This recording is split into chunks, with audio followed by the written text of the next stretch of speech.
I was born in Charlestown. I've lived here all my life. I joined the fire company in January 6th of 1966. And I got to figure where to go from there. And that first year where I first started learning how to about the fire service, and the best teacher I had was Mr. Frank Weller, who's no longer with us. I really got interested in the fire service when I was a little boy, when I first lived in Millville. And Whip's store caught on fire, and I was a little boy then, and the fire truck was sitting in front of my house, a fire hydrant, and that kind of got my interest in it. I've been interested ever since. So I guess the most tragic fire I was on, there was a fire in Ranch, and it was a trailer fire. It was in 67, I believe. We got there between 3rd and 4th Avenue on the west side of town, and there was a child trapped in the fire.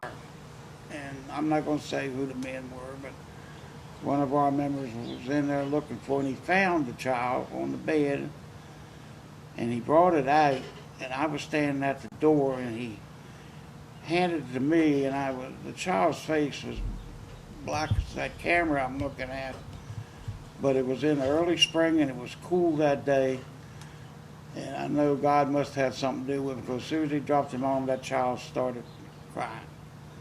I handed it to the ambulance crew. They took it to the old Charlestown hospital, and lo and behold, this guy's probably about 40 years old today, and last I heard he'd been a policeman in D.C. and all that, but it was really something to see that child just jump to life there in my hands. And I hate to tell you, I started crying. Well, I guess the most spectacular fire I was on was when the Wright Dunny Elementary School burned. I mean, we were there good 24 hours. Lightning. Funny story about it, I was working at then Charlestown Race Course. Before it had the slots. Mm-hmm.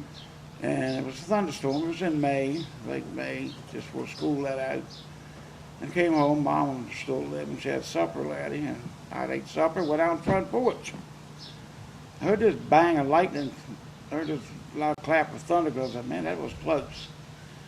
Well, the next one was closer than that. They run me in the house. Mom told me, y'all going out? I said, nah, we're not going out. About that time, they banged us out. And I was coming up Liberty Street, headed for the fire hall. That's when we was at the old station down on the corner of West and Washington. I looked up Lawrence Street. I said, uh-oh.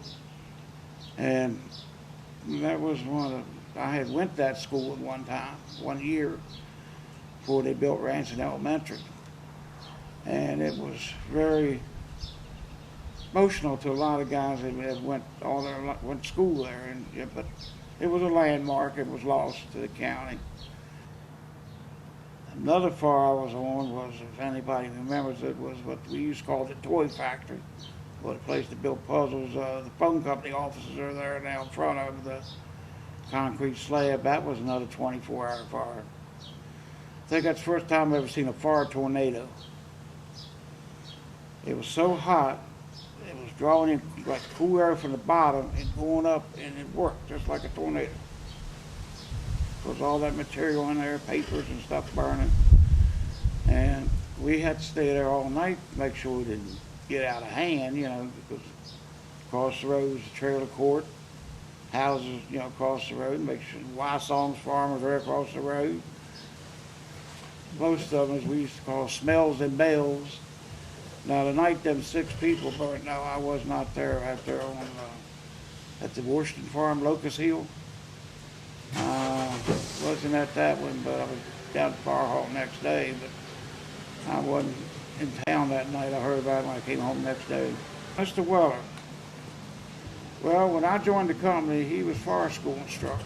Well, at that time, there was no state fire school pamphlet, as to say they have now, put out by the State Fire Association.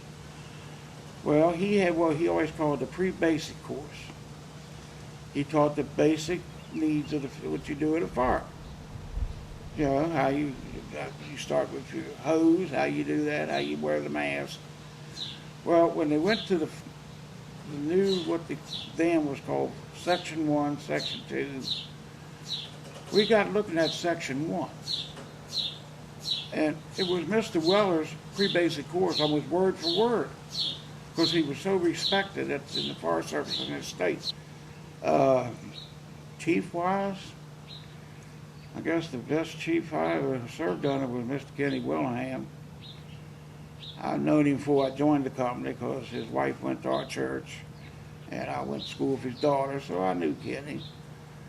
He was what we used to say, like I am, hard-headed.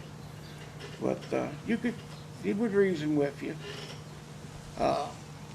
We had this old antique fire truck, and ended up Kenny was the officer in charge of it, and I was the driver. Matter of fact, they still got it up there at a 29 Chevrolet. I'll tell you a little incident of that fire truck. This is weird. We were selling chances on something or another. I was down at at that time, it's now CVS, but it was People's Drugstore out at the Hilldale Shopping Center. And this lady came out and said, I'll buy some chances off you, but I hate that truck. I said, what do you mean, ma'am? She said, my father was killed on that truck.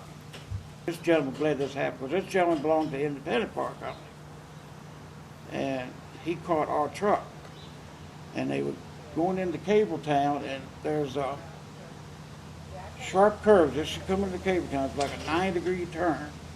And he was actually riding straddled the handbar on the side of the truck. Well, the driver lost control, and the truck went through the fence, and he got wrapped up in the fence and the barbed wire, and what they tell me, and he was killed. And eventually, they got rid of the fire truck. And Halltown sold it back to us for $1. And when it came back, it looked like a bomb hit it. They had sat down in a shed down there long, and the booster tank had sprung a leak. Frame had rotted in two. Well, if you seen that truck, you thought it was ready for the junkyard. Well, when it got back to us, it was red. Well, we started fixing that truck up and got down to the original coat of paint, it was green. And if you see this truck today, you wouldn't think what it looked like in that picture. And I think, Jim, if you saw them pictures of it down in that photo album, you know what I'm talking about. It was pretty rough looking, wasn't it? Well, everywhere we go, that little truck would win trophies. We've even beat older apparatus. And it, like, I had older motorized. I beat a 1912 Brockway one time with the Winchester Apple Blossom. Some of the engine apparatus we had, when I joined the fire department in '66, we had a 37 Seagrave aerial truck, a 52 International, a 63 Mack, and a 64 International Traveler. Well, eventually we got rid of the International. Let's see, the first wrap apparatus I think left was, we sold the aero truck first. We bought a 60 Warden of France 85-foot aerial. The next thing to go would be the International. So we bought a 64. It said Pierce, but it was on an FLWD body. It was 4-wheel drive. It was the biggest thing I ever seen. The Mack went. We got a 91. That went next. As a matter of fact, the Mack and the FWD kind of left a year apart. The FWD went first. No, the Mack went first. We got an 91 Pierce, what they have today. Then FWD left, and we got the other fire truck today. The little International Travel has been replaced by the second vehicle was a 72, I believe it was a Chevy Box Rescue Squad. We sold it to a fire company in New York.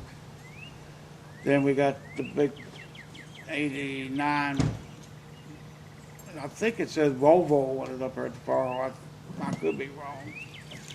But I think that's what it says on there, because I think it's part of the GM series. And then we had a little, trying to think, I think it was a 76 Suburban, and it was four-wheel drive. We eventually sold it. And as of right now, up there at the fire hall, I can remember they got the 91 Ariel and the two Pierces. One's a 91, the other's a 92. The 89 Rescue. They have that 29 Chevrolet. The first piece of equipment we had was a two-wheel hose cart we still own. They have a brush truck. I don't know what the year of it is. And they have a Chevrolet they use for a duty car. It used to be a Loudoun County Sheriff's Department car. And as for say, that's what they have up there right now. They are hurting for volunteers. They need them bad. I know I still listen to my scan. I'm not active anymore, but they're hard getting out because they don't have, especially in the daytime. They need more volunteers to help get them apparatuses